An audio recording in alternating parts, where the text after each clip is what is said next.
Hello friends, सलाम वालेकुम। तो सऊदी अरब की लेटेस्ट न्यूज़ लेकर के फिर से मैं हाजिर हूँ। तो वीडियो शुरू करने से पहले आप लोगों से एक छोटी सी रिक्वेस्ट है कि चैनल को अगर पहली बार देख रहे हैं तो प्लीज़ चैनल को सब्सक्राइब कर दे, लाइक कर दे, कमेंट कर दे और बेल आइकन को प्रेस करके ऑल पे क्लिक कर दे ताकि आने वाली हर वीडियो की नोटिफिकेशन आपको मिलती रहे। तो चलिए वीडियो शुरू करते हैं। तो सबसे पहले मैं आप लोगों को ये बता दे रहा हूँ कि आप लोगों को सबको पता है कि सऊदी अरब में बहुत सारे ऐसे सेक्टर हैं जहाँ पे गैर मुल्कियों को हटा करके जितने भी सऊदी के लोग हैं उनको जॉब दिया जाएगा। और बड़े बड़े पोस्ट में उसमें 7 ऐसे सेक्टर्स हैं जिसमें बड़े बड़े पोस्ट पे जैसे सुपरवाइज़र, मैनेजर, इन सबको हटा करके यहाँ लोकल लोगों को हायर किया जाएगा। तो ये बहुत ही बुरी खबर है। इसके बाद मैं आप लोगों को बता दे रहा हूँ कि ट्रैफिक वायलेंस को लेकर के कि अगर किसी बंदे का ट्रैफिक वायलेंस है जो ट्रैफिक का रूल को नहीं फॉलो किए हैं, उनके ऊपर अगर कोई ट्रैफिक फाइन है और आपका इकामा या कोई भी ऐसी चीज़ है जिसको रिन्यू कराना है तो उसमें के लिए मैंडेटरी नहीं है कि आपको वायलेशन पे करना ही पड़ेगा। उसी समय में आप उसका वायलेशन पे कर सकते हैं रिन्यू कराने के बाद। तो इसके लिए एक रेस्ट और अच्छा खबर है ये कि आप लोग को जो ट्रैफिक रूल को फॉलो नहीं किए हैं, जो ट्रैफिक रूल को तोड़े हैं, तो उनको एक ये राहत की मिली है। दूसरी न्यूज यहाँ पे ये है कि कल बुधवार को बहुत 2-3 जगह ऐसे हैं जहाँ पे बारिश होने का बताया गया है, जैसे कि हेल में और भी इस सब जगहों पे बारिश होने की आशंका है।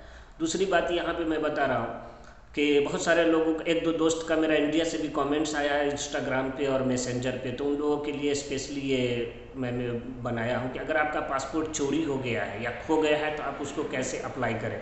तो इसके लिए बहुत ही आसान तरीका है अप्लाई करने का कि अगर आपका पासपोर्ट खो गया है या चोरी हो गया है तो आप वहाँ पे अपने नज़दीकी पुलिस स्टेशन में जाएं और वहाँ पे अपने पासपोर्ट के खोने का एक रिपोर्ट दर्ज कराएं। रिपोर्ट दर्ज करवाने के बाद आपको वहाँ से एक एफआईआर की कॉपी मिलेगी।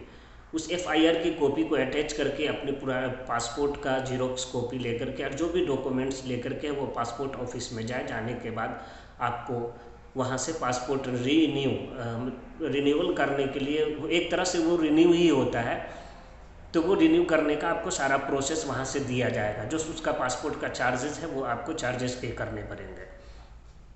लेकिन ध्यान रखेंगे कि पासपोर्ट जो है वो आपका जो एफआईआर की कॉपी है वो स्टैंप लगी हुई होनी चाहिए और उसमें एफआईआर नंबर होनी भी बहुत ज़रूरी है, तभी जाकर के आपका नया पासपोर्ट अप्लाई हो सकता है। अदरवाइज आप पासपोर्ट अप्लाई नहीं कर सकते हैं।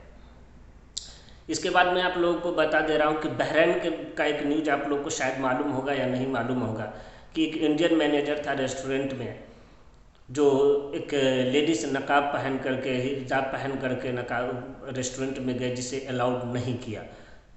तो उसके लिए वो कंप्लेन हुआ है, वो रेस्टोरेंट भी बंद कर दिया गया है और उस मैनेजर को भी निकाल दिया गया है नौकरी से। अब वो सऊदी अरब गल्फ़ कंट्री में जॉब नहीं कर सकता है। उनको सोचना चाहिए कि पहले कि हम किस कंट्री में जॉब कर रहे हैं और किस रूल को हम खारिज कर रहे हैं, तो इन सब चीज़ों से बचें। और दूसरी बात ये है कि फ्रॉड कॉल के बारे में अभी बहुत सारा मतलब कि न्यूज़ आ रहा है कि फ्रॉड हो रहा है और अकाउंट से पैसे कट जा रहे हैं बहुत सारे। तो इससे आप लोग प्लीज़ बच के रहें।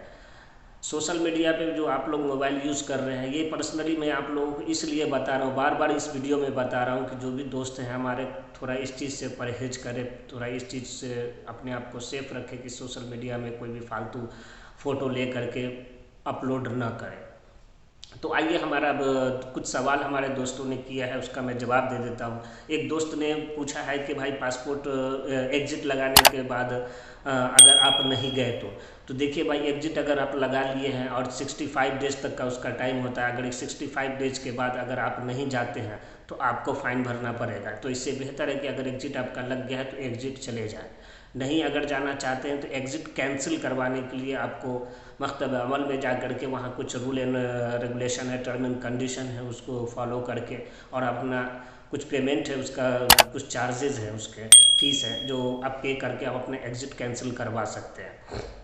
लेकिन लीगल में अगर आपका एग्जिट नहीं लगा हुआ है तो ही आप करवा सकते हैं। इलीगल वे में अगर आपका एग्जिट लगा है तो आप उसको कैंसिल, आपको exit any how any cost आपको एग्जिट जाना ही पड़ेगा। दूसरा यहाँ पे है कि भाई री एंट्री के लिए 1 महीने का कितना फीस होता है। तो भाई ये री एंट्री के लिए अगर आप 1 महीने के लिए जा रहे हैं तो 200 रियाल का आपको उसका फ़ीस होता है, और अगर 2 महीने के लिए जा रहे हैं तो उसमें हर मतलब कि पहला महीना जो है 200 रियाल होता है, दूसरा उसके बाद 100 रियाल करके उसका बढ़ता चला जाता है। उसके बाद एक भाई ने सवाल किया कि छुट्टी जाने के लिए इकामा एक्सपायर होना चाहिए या नहीं होना चाहिए। तो भाई आपका एग्जिट जाने के लिए आपका पासपोर्ट हो तो कम से कम वो 1 महीने के लिए आपका वैलिड होना चाहिए, और इकामा भी आपका वैलिड होना चाहिए, जब भी आपका जो है छुट्टी लगेगा। और जाकर के जब आप चले जाएं अपने कंट्री में तो इकामा तो खैर यहाँ आपका रिन्यू होगा, और पासपोर्ट अपनी कंट्री में जाके उसको रिन्यू करवा सकते हैं, उसके लिए कोई मसला नहीं है। उसके बाद यहाँ पे वेकेशन के लिए पासपोर्ट कितने दिन वैलिड होना चाहिए। तो वेकेशन के लिए भाई साहब आपका कम से कम पासपोर्ट जो है 6 महीना वैलिडिटी होने चाहिए पासपोर्ट का, और इकामा भी आपका एक्टिव होना चाहिए, इकामा भी आपका एक्सपायर नहीं होना चाहिए, जब भी आपका वेकेशन लगेगा।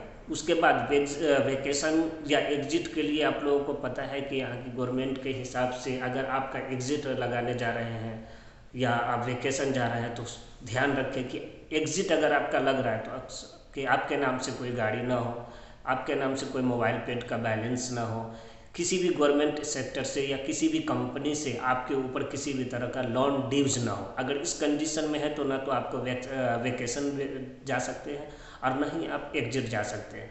तो वेकेशन या एग्जिट लगाने से पहले आपका जो ये बैक ड्यूज है, चाहे वो इकामा पे हो या वायलेशन पे हो या फिर मोबाइल का रिचार्ज का हो या वाईफाई का, जो भी कनेक्शन का हो, तो वो आप कोशिश करें कि उसको पे करके तभी आप जाएं, तभी आपका सारा कुछ हो सकता है। तो ये थी छोटी सी एक जानकारी आप लोगों के लिए। अगर जानकारी अच्छी लगी हो तो प्लीज़ चैनल को सब्सक्राइब कर दे। भाई आप लोग चैनल को सब्सक्राइब नहीं करते हैं, सब्सक्राइब कर दे, क्योंकि आप लोगों के ही सवालों का मैं जवाब देता हूं। अगर आप सब्सक्राइब नहीं करेंगे, बेल आइकन को प्रेस करके ऑल पे क्लिक नहीं करेंगे, तो आपको कैसे पता चलेगा कि आपके सवालों का हमने जवाब दिया है। तब तो आप तो ढूंढते रहेंगे कि हमने सवाल किया था और आप बोलेंगे कि हमने रिप्लाई नहीं दिया। हम हर वीडियो पे हर दोस्तों के सवाल का जवाब देते हैं, तो इसीलिए प्लीज़ चैनल को सब्सक्राइब कर दें और बेल आइकन को प्रेस करके ऑल पे क्लिक करना ना भूलें।